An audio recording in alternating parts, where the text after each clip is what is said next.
नमो भगवते वासुदेवाय। 81वां अध्याय। सुदामा जी को ऐश्वर्य की प्राप्ति।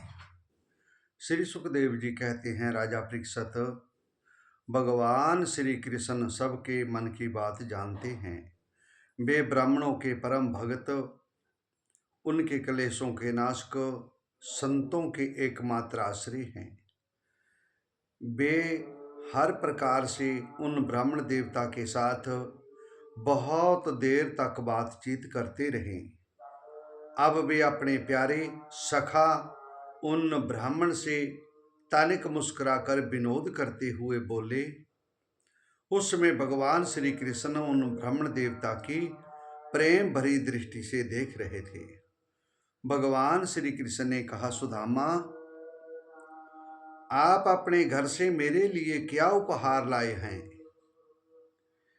मेरे प्रेमी भक्त जब प्रेम से थोड़ी सी वस्तु भी मुझे अर्पण करते हैं तो वह मेरे लिए बहुत हो जाती है, परंतु मेरे भक्त जब बहुत सी सामग्री भी मुझे भेंट करते हैं तो उससे मैं बहुत संतुष्ट होता हूँ।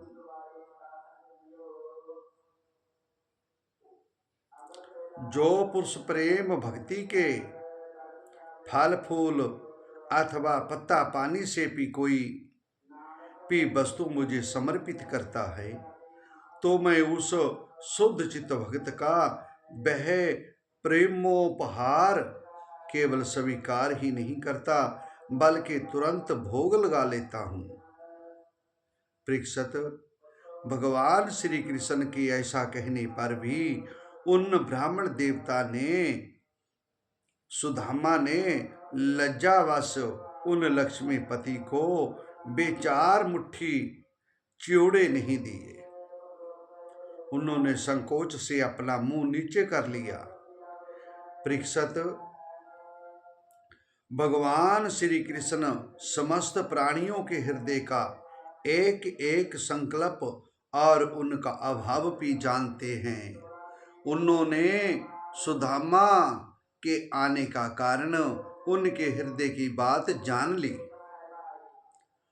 अब वे विचार करने लगे, एक तो यह मेरा प्यारा सखा है, दूसरे इसने पहले कभी लक्ष्मी जी की कामना से मेरा भजन नहीं किया, इसलिए इस समय यह अपनी पतिव्रता पत्नी को प्रसन्न करने के लिए उसी के आग्रह से जहां आया है। अब मैं इसे ऐसी संपत्ति दूंगा जो देवताओं के लिए भी अत्यंत दुर्लभ है। भगवान श्री कृष्ण ने ऐसा विचार करके उनके वस्त्रों में से चिवड़े की एक पोटली से बंधा हुआ चिवड़ा जहे क्या है ऐसा कहकर सभी ही छीन लिया और बड़े आदर से कहने लगे, प्यारे सखा सुदामा, जय तो तुम मेरे लिए अत्यंत प्रिय भेंट लाए हो। जे चिवड़े ना केवल मुझे बल्कि सारे संसार को तृप्त करने के लिए पर्याप्त हैं। ऐसा कहकर वे उसमें से एक मुट्ठी चिवड़ा खा गए और दूसरी मुट्ठी ज्यों ही भरी त्यों ही रुक्मिणी के रूप में सभी भगवती लक्ष्मी जी ने भगवान श्री कृष्ण का हाथ पकड़ लिया, क्योंकि वे तो एकमात्र भगवान के प्राण हैं, उन्हें छोड़कर और कहीं जा नहीं सकती। रुक्मिणी जी ने कहा, विश्वात्मन प्रभु बस करो, मनुष्य को लोक में तथा मरने के बाद परलोक में एक समस्त संपत्तियों की समृद्धि प्राप्त करने के लिए यह एक मुट्ठी चिवड़ा ही बहुत है, क्योंकि आपके लिए इतना ही प्रसन्नता का हेतु बन जाता है। ब्राह्मण देवता उस रात को भगवान श्री कृष्ण के महल में ही रहे। उन्होंने बड़े आराम से वहां खाया पिया और ऐसा अनुभव किया मानो मैं वैकुंठ में ही पहुंच गया हूं।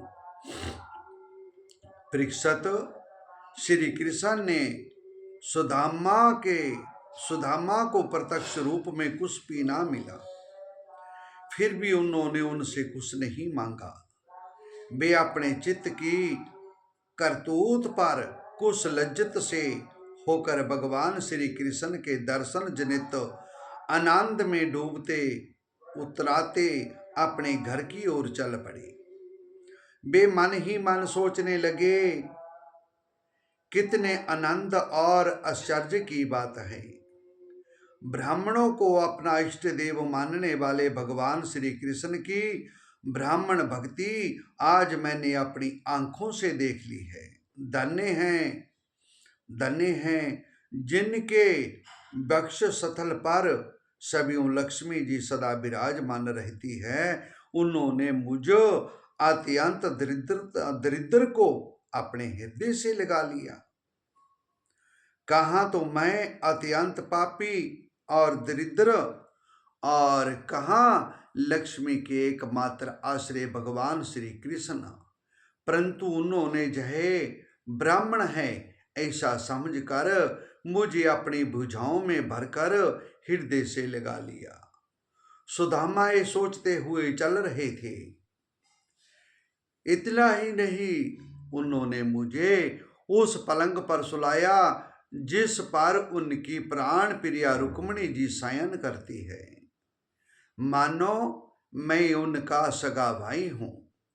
कहाँ तक कहूँ, मैं थका हुआ था, इसलिए सभी उनकी पटरानी रुक्मिणी जी ने अपने हाथों से चवर झुलाकर मेरी सेवा की।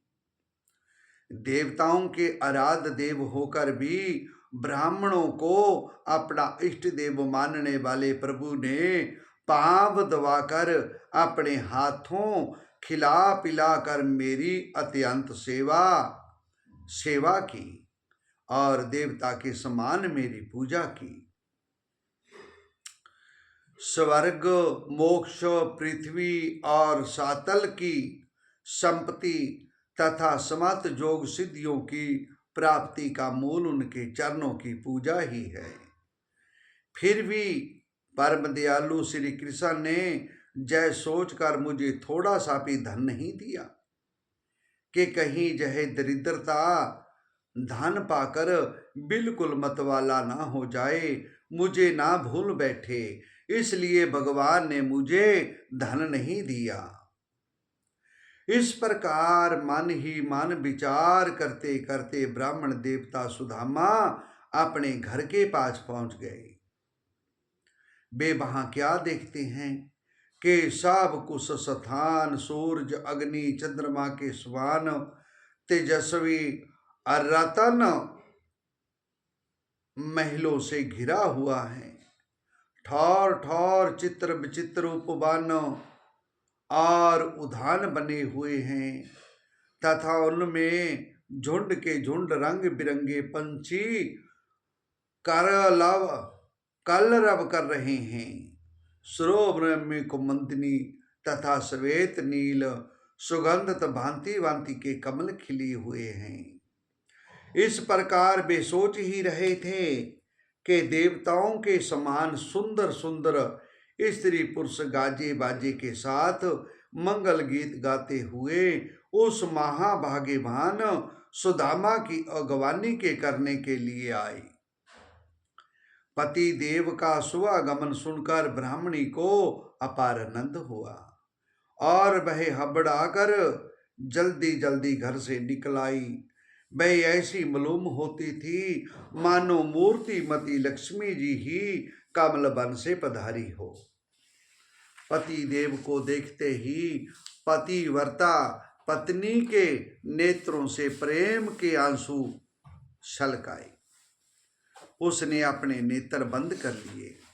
ब्राह्मणी ने बड़े प्रेम भाव से उन्हें नमस्कार किया और मन ही मन आलिंगन भी किया। प्रिय परीक्षित, ब्राह्मण पत्नी सोने का हार पहनी हुई दासियों के बीच में विमान स्थित देवांगना के समान अत्यंत शोभायमान एवं देदीप्यमान हो रही थी। उसे इस रूप में देखकर विस्मत हो गए। सुदामा सोचने लगे, उन्होंने अपनी पत्नी के साथ बड़े प्रेम से अपने महल में प्रवेश किया। उनका महल क्या था, मानो देवराज इंद्र का निवास स्थान हो। हाथी के दांत के बने हुए सोने के पात से मड़े हुए पलंगों पर दूध के फेन की तरह श्वेत और कोमल बिछौने बिछ रहे थे।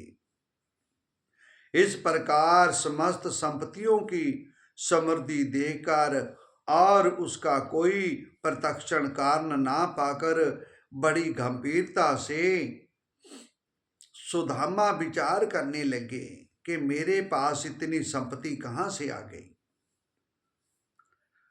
वे मन ही मन सोचने लगे, मैं जन्म से ही भाग्यहीन और दरिद्र हूं, फिर मेरी इस संपत्ति समृद्धि का कारण क्या है। अवश्य ही परम ऐश्वर्यशाली जदवंशी श्रोमणी भगवान श्री कृष्ण के कृपा कटाक्ष के अतिरिक्त कोई कारण हो सकता है। जे सब कुछ उनकी करुणा की देन है। सभीयों भगवान श्री कृष्ण पूर्ण काम और लक्ष्मीपति होने के कारण अनंत भोग सामग्रियों से युक्त हैं। इसलिए वे जाचक भक्त को उसके मन का भाव जानकर बहुत कुछ दे देते हैं, परंतु उसे समझते हैं बहुत थोड़ा। इसलिए सामने कुछ कहते नहीं। मेरे जदवंशी श्रोमणी सखा श्याम सुंदर सचमुच उस मेघ से भी बढ़कर उदार है, जो समुद्र को भर देने की शक्ति रखने पर भी किसान के सामने ना बरस कर उसके सो जाने पर रात में बरसता है, और बहुत बरसने पर भी थोड़ा ही समझता है। मेरे प्यारे सखा कृष्ण देते हैं बहुत, पर उसे मानते हैं बहुत थोड़ा। उनका प्रेमी भक्त जब उसके लिए कुछ भी कर दे तो वे उसको बहुत मान लेते हैं। देखो तो सही, मैंने उन्हें केवल एक मुट्ठी चौड़ा भेंट किया था, पर उधार श्रोमणी श्री कृष्ण ने उसे कितने प्रेम से स्वीकार किया। मुझे जन्म जन्म उन्हीं का प्रेम, उन्हीं की हितैषिता, उन्हीं की मित्रता और उन्हीं की सेवा प्राप्त हो। मुझे संपत्ति की आवश्यकता नहीं, सदा सर्वदा उन्हीं के गुणों के एकमात्र निवास स्थान महान भाव भगवान श्री कृष्ण के चरणों में मेरा अनुराग बढ़ता जाए और उन्हीं के प्रेमी भक्तों को सत्संग प्राप्त हो। अजन्मा भगवान श्री कृष्ण संपत्ति आदि के दोष जानते हैं। वे देखते हैं कि बड़े बड़े धनियों का धन और ऐश्वर्य के मद से पतन हो जाता है, इसलिए वे अपनी आदुरदर्शी भक्त को उसके मांगते रहने पर भी तरह तरह की संपत्ति, राज और ऐश्वर्याद नहीं देते। यह उनकी बड़ी कृपा है। प्रिय परीक्षित, देवताओं के राध देव भक्त बैहारी जगपति सर्वशक्तिमान भगवान सभीयों ब्राह्मणों को अपना प्रभु, अपना इष्ट देव मानते हैं। इसलिए ब्राह्मणों से बढ़कर और कोई भी प्राणी जगत में नहीं है।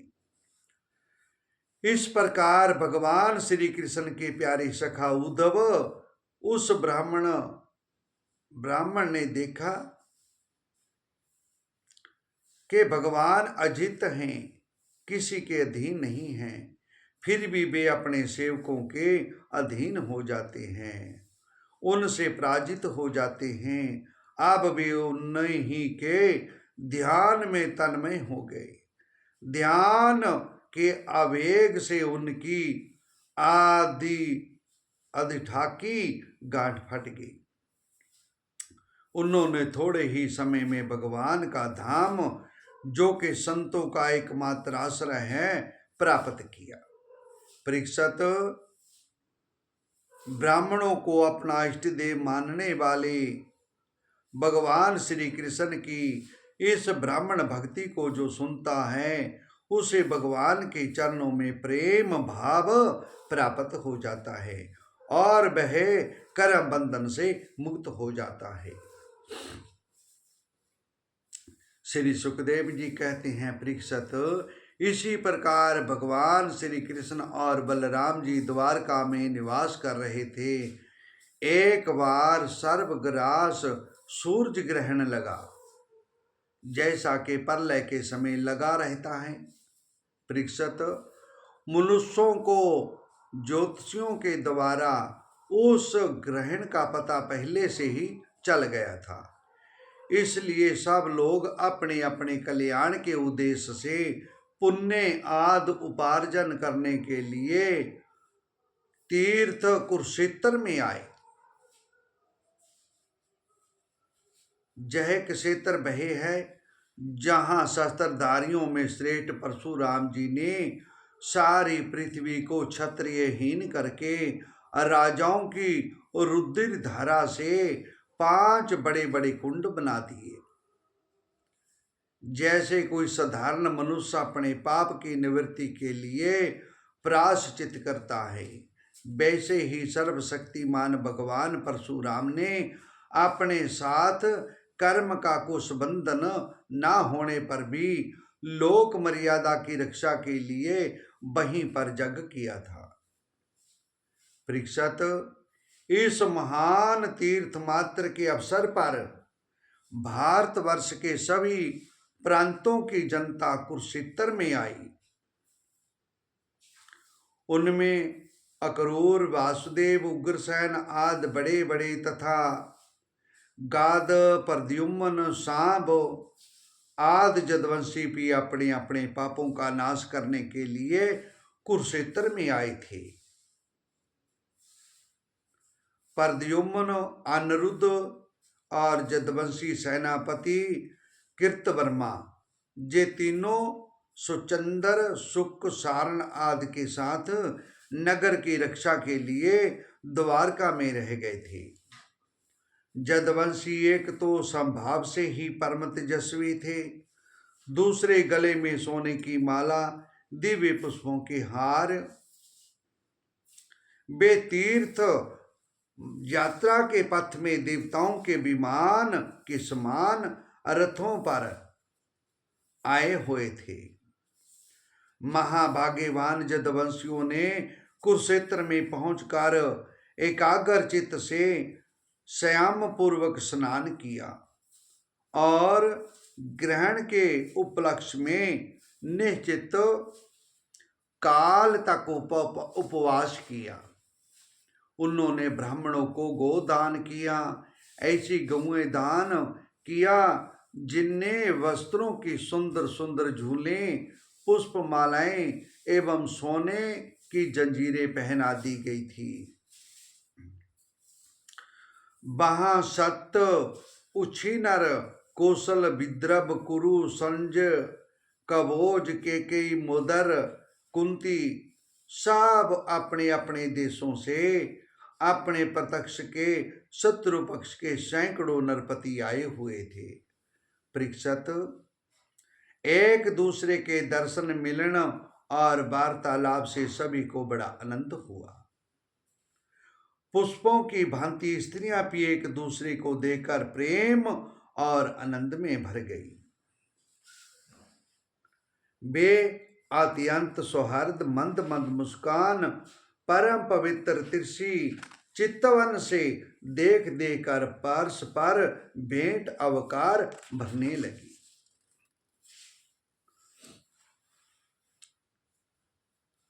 और परीक्षित, कुंती, वासुदेव आदि अपने भाइयों और बहनों, उनके पुत्रों, माता पिता, भाभियों और भगवान श्री कृष्ण को देखकर उनसे बातचीत करके अपना सारा दुख भूल गई।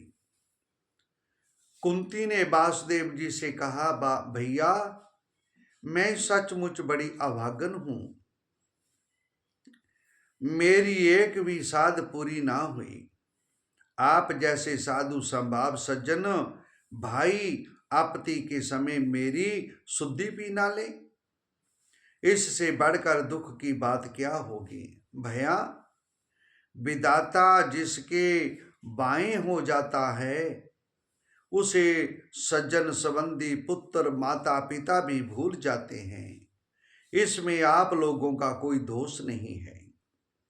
वासुदेव ने कुंती से कहा, बहन उलाहना मत दो, हमसे विलग ना मानो, सभी मनुष्य देव के खिलौने हैं। जय संपूर्ण लोग ईश्वर के वास में रहकर कर्म करता है और उसका फल भोगता है। बहन कांस से सताए जाकर हम लोग इधर उधर अनेक दिशाओं में भगे हुए थे, अभी कुछ ही दिन हुए ईश्वर कृपा से हम सब पुण्य अपना स्थान प्राप्त कर सके हैं। परीक्षित वहां जितने भी नरपति आए थे वासुदेव उग्रसेन आदि जदवंशियों ने उनका खूब सम्मान और सत्कार किया। भीष्म पितामह द्रोणाचार्य धृतराष्ट्र दुर्योधन पुत्रों के साथ गंधारी पत्नियों के सहित युधिष्ठिर आदि पांडव बहुत परिवार पूरे मित्र इकट्ठे हो गए थे। अब वे बलराम तथा भगवान श्री कृष्ण से भली भांत सम्मान प्राप्त करके बड़े आनंद से श्री कृष्ण के सज्जनों जदवंशियों की प्रशंसा करने लगे।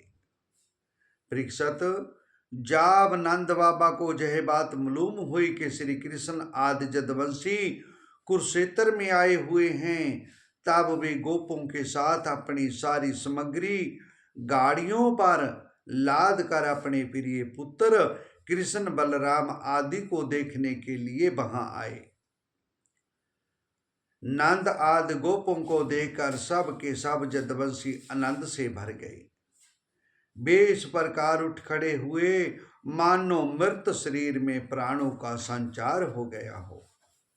वे लोग एक दूसरे से मिलने के लिए बहुत दिनों से आतर हो रहे थे, इसलिए एक दूसरे को बहुत देर तक अत्यंत गाढ़ भाव से लिंगन करते रहे।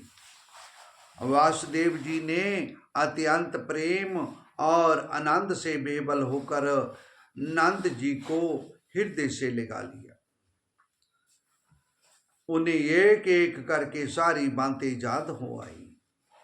भगवान श्री कृष्ण और बलराम जी ने माता जसोदा और पिता नंद जी के हृदय से लगकर उनके चरणों में प्रणाम किया। परीक्षित उसमें प्रेम के उदेर से दोनों भाइयों का गला रुध गया, कुछ भी ना बोल सके। महाभाग्यवती जसोदा जी नंद बाबा ने दोनों पुत्रों को अपनी गोद में बिठा लिया और भुजाओं से उनका गाढ़ आलिंगन किया। उनके हृदय में चिरकाल तक ना मिलने का जो दुख था वह सब मिट गया। रोहिणी और देवकी जी ने ब्रजेश्वरी जसोदा को अपनी अखबार में भर लिया। जसोदा जी ने उन लोगों के साथ मित्रता का जो व्यवहार किया था उसका स्मरण करके दोनों का गला भराया। जसोदा रानी अपने और ब्रजेश्वर नंद जी ने हम लोगों के साथ जो मित्रता का व्यवहार किया है वह कभी मिटने वाला नहीं है, उसका बदला इंद्र का ऐश्वर्य पाकर भी हम किसी प्रकार नहीं चुका सकती। नंदरानी जी भला ऐसा कौन है जो आपकी उस उपकार को भूल सके। देवी जिसमें बलराम और कृष्ण ने अपने माँ बाप को देखा तक ना था, और इनके पिता ने धनोहर के रूप में इन्हें आप दोनों के पास रख छोड़ा था। उस समय आपने इन दोनों की इस प्रकार रक्षा की जैसे पलकें पुतलियों की रक्षा करती हैं। सुखदेव जी कहते हैं, राजा परीक्षित, मैं कह चुका हूं कि गोपियों के परम प्रीतम जीवन सर्वमय श्री कृष्ण ही थे। जब उनके दर्शन के समय नेत्रों की पलकें गिर पड़ती, तब वे पलकों को बनाने वाले को कोसने लगती। प्रेम की मूर्ति गोपियों को आज बहुत दिनों के बाद भगवान श्री कृष्ण के दर्शन प्राप्त हुए। इसी प्रकार सभी प्राणियों के शरीर में यही पांचों भूत कारण रूप से स्थित हैं, और आत्मा भोक्ता के रूप में अथवा जीव के रूप में स्थित है। परंतु मैं इन दोनों से परे अविनाशी सत्य हूं। ये दोनों मेरे ही आनंद प्रतीत हो रहे हैं। तुम लोग ऐसा अनुभव करो। सुखदेव जी कहते हैं, राजा परीक्षित, भगवान श्री कृष्ण ने इस प्रकार गोपियों को अध्यात्म ज्ञान की शिक्षा से शिक्षित किया। उसी उपदेश के बार बार स्मरण से गोपियों का जीव कोश लिंग शरीर नष्ट हो गया।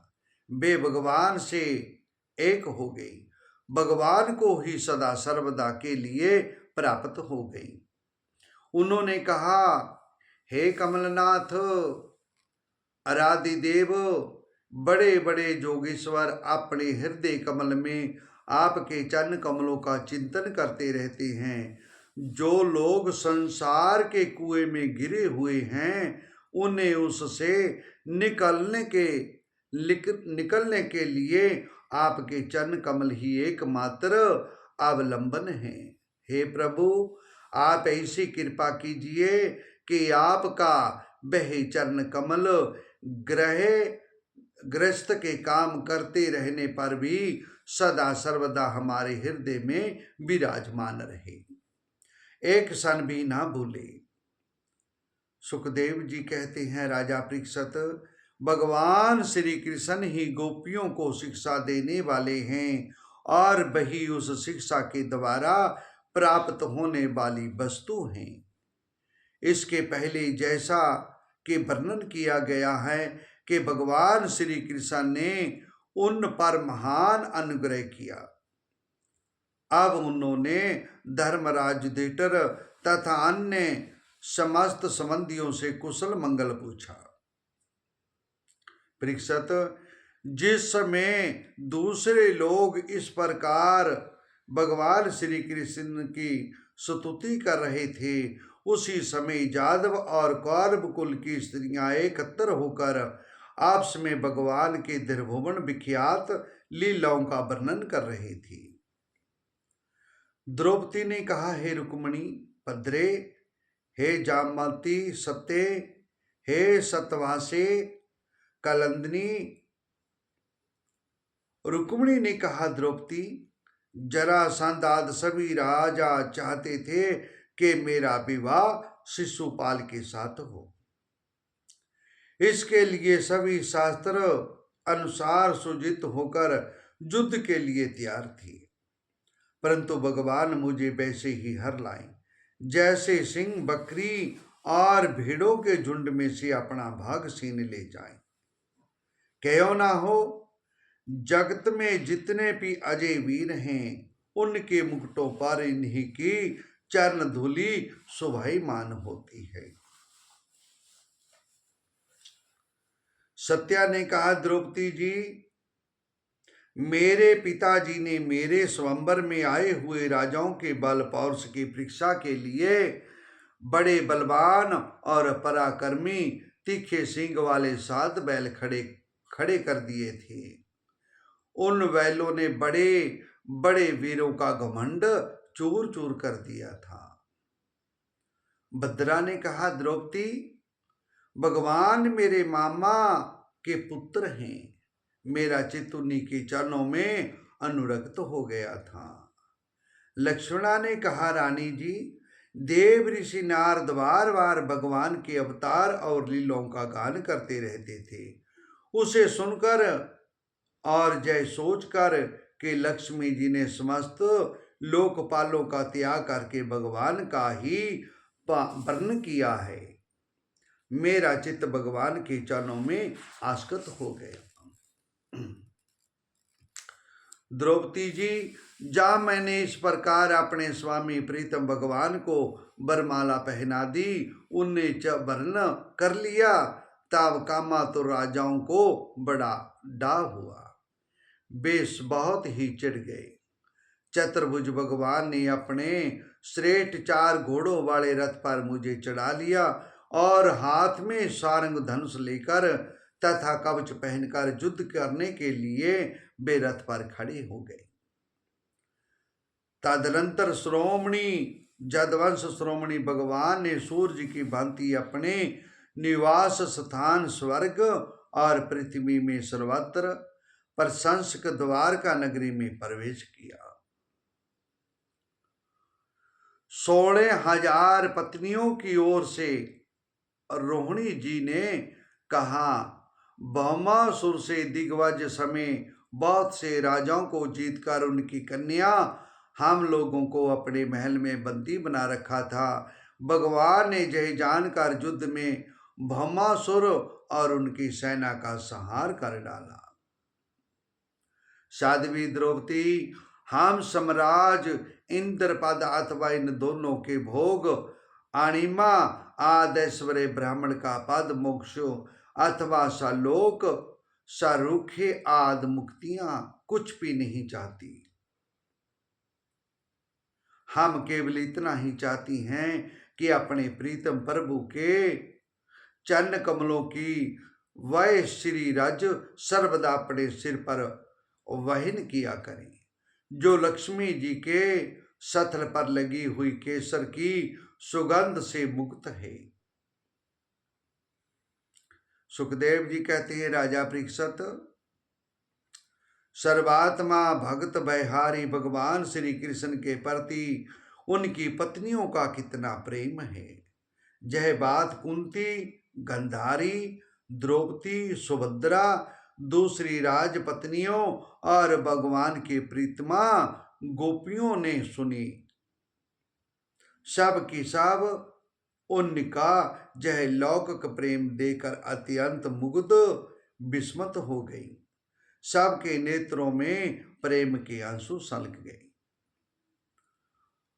जब ऋषि मुनि आराम से बैठ गई, सबका सत्कार हो गया, जलपान पी लिया, तब धर्म रक्षा के लिए अवतरणीय भगवान श्री कृष्ण ने उनसे कहा।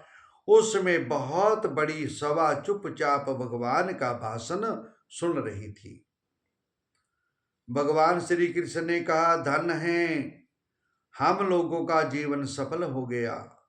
आज जन्म लेने का हमें पूरा पूरा फल मिल गया। क्योंकि जिन जुगेश्वरों का दर्शन बड़े बड़े देवताओं के लिए भी अत्यंत दुर्लभ है, उन्हीं का दर्शन हमें प्राप्त हुआ है।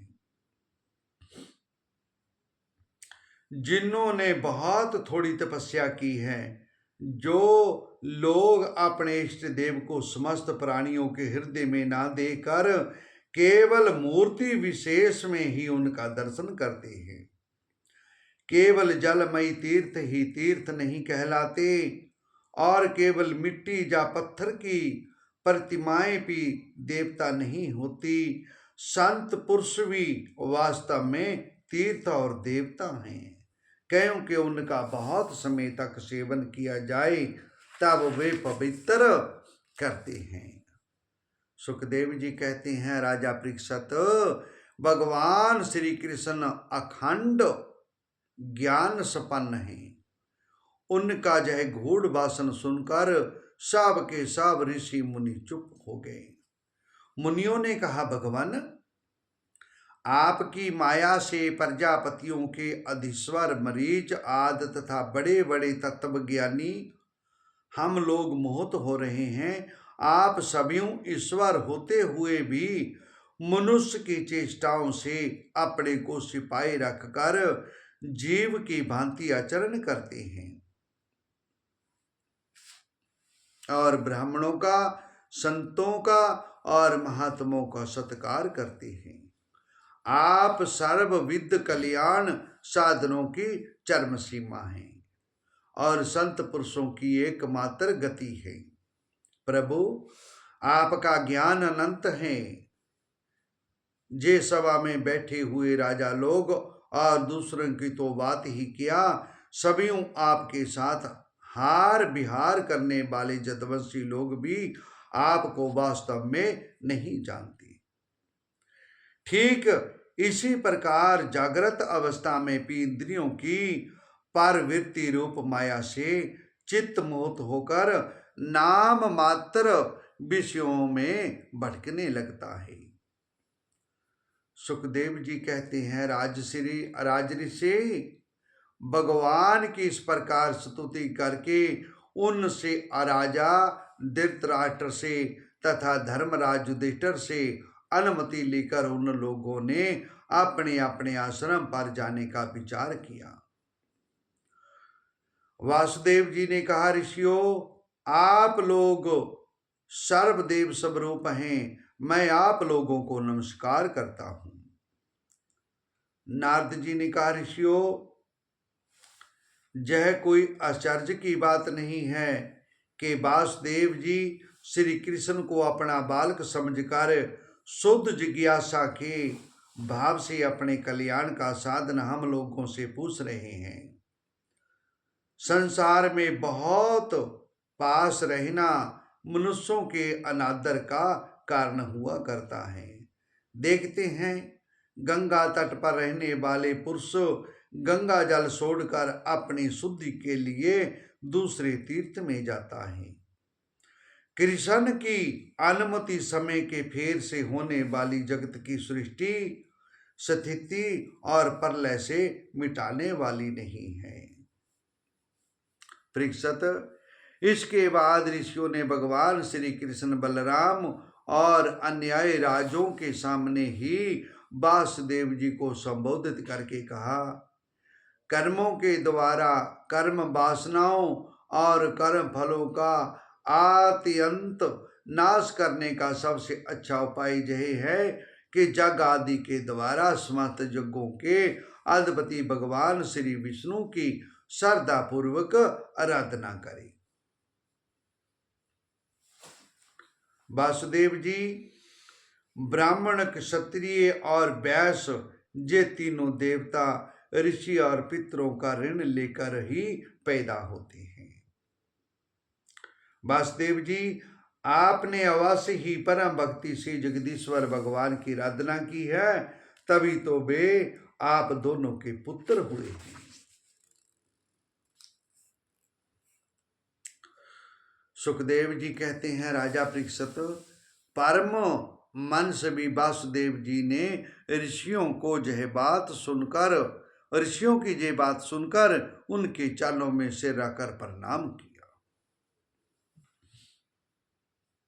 वासुदेव जी, उग्रसेन, श्री कृष्ण, बलराम, उद्धव आदि जदवंशियों ने अलग अलग उन्हें अनेकों प्रकार की भेंटें दी। उनके विदा करने पर उन सब सामग्रियों को लेकर नंद बाबा अपने ब्रिज के लिए रवाना हुए। जब सब बंधुवाद वहां से विदा हो चुके तब भगवान श्री कृष्ण को ही एकमात्र इष्ट देव मानने वाले जदवंशियों ने यह देखकर कि अब वर्षा ऋतु आ पहुंची है, द्वारका के लिए प्रस्थान किया। सुखदेव जी कहते हैं, राजा परीक्षित, इसके बाद एक दिन भगवान श्री कृष्ण और बलराम प्रातःकालीन प्रणाम करने के लिए माता पिता के पास गए। प्रणाम कर लेने पर वासुदेव जी बड़े प्रेम से दोनों भाइयों का अभिनंदन करके कहने लगे, वासुदेव जी ने बड़े बड़े ऋषियों के मुंह से भगवान की महिमा सुनी थी, उनके ऐश्वर्यपूर्ण चरित्र भी देखे थे। इससे उन्हें इस बात का दृढ़ विश्वास हो गया था कि जे साधारण पुरुष नहीं, सभीयों भगवान हैं। क्योंकि वासुदेव जी जान गए थे कि मेरे घर राम कृष्ण बलराम मेरे बच्चे नहीं, ये तो जगत के आधार और जगत की रचना करने वाले भगवान साक्षात आए हुए हैं। जय जिस समय जिस रूप में जो कुछ रहता है होता है, सब तुम ही हो। इस जगत में पारकृत रूप में भोग और पुरुष रूप में भोगता, दोनों से परे, दोनों के नियामक साक्षात भगवान तुम ही हो। प्रभु, चंद्रमा की कांति, अग्नि का तेज, सूर्य की प्रभा, नक्षत्र और विद्युत आदि की सपूर्ण रूप से सत्ता, पर्वतों की शिथिलता, पृथ्वी की साधारण शक्ति रूप वृत्ति और गंध रूप गुण, जे सब वास्तव में तुम ही हो। इसलिए दीन जनों के हितैषी शरणागत वत्सल, मैं अब तुम्हारे चरण कमलों की शरण में हूँ। प्रभु, तुमने परसव गृह में ही हमसे कहा था कि जद मैं अजन्मा हूँ, फिर भी मैं अपनी ही बनाई हुई धर्म मर्यादा की रक्षा करने के लिए प्रत्येक युग में तुम लोगों के द्वारा अवतार ग्रहण करता हूँ। परीक्षित, वासुदेव जी के ये वचन सुनकर जदवंश श्रोमणी भक्त वत्सल भगवान श्री कृष्ण मुस्कुराने लगे। उन्होंने विनय से झुककर मधुर वाणी से कहा, पिताजी, हम तो आपके पुत्र ही हैं। हमें लक्ष्य करके आपने जहे ब्रह्म ज्ञान का उपदेश किया है।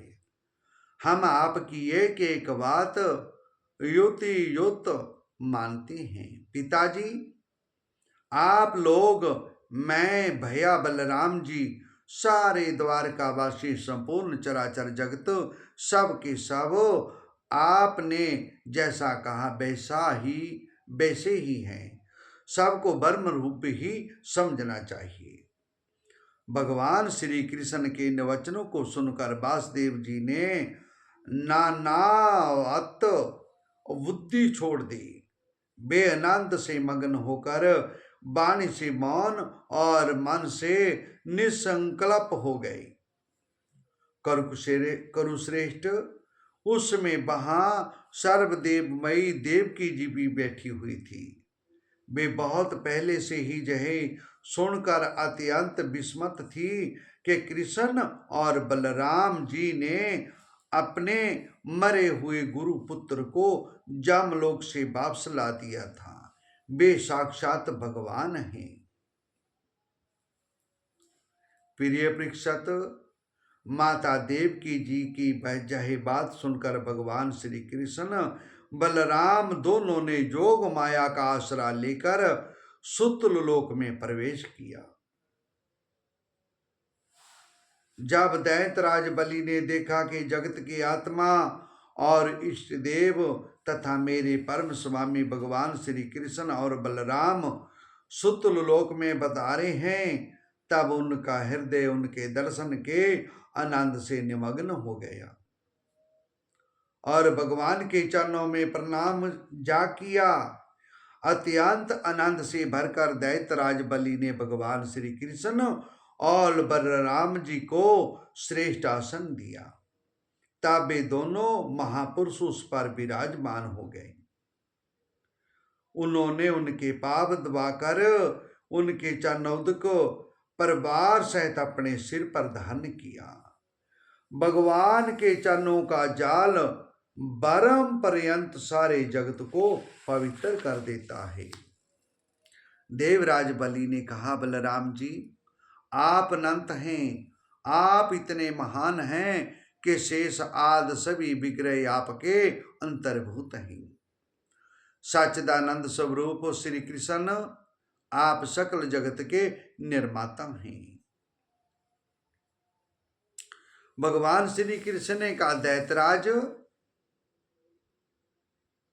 शुभमनु मनमंत्रों में प्रजापति मरीच की पत्नी उर्ना के गर्भ से 6 पुत्र उत्पन्न हुए थे।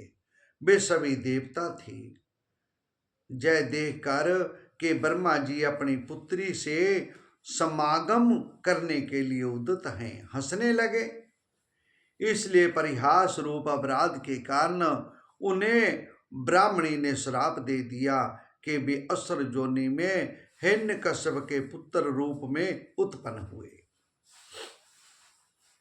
असुर योनि में उत्पन्न हो दैतराज माता देवकी जी अपने उन पुत्रों के लिए अत्यंत शोकातुर हो रही है और वे तुम्हारे पास है।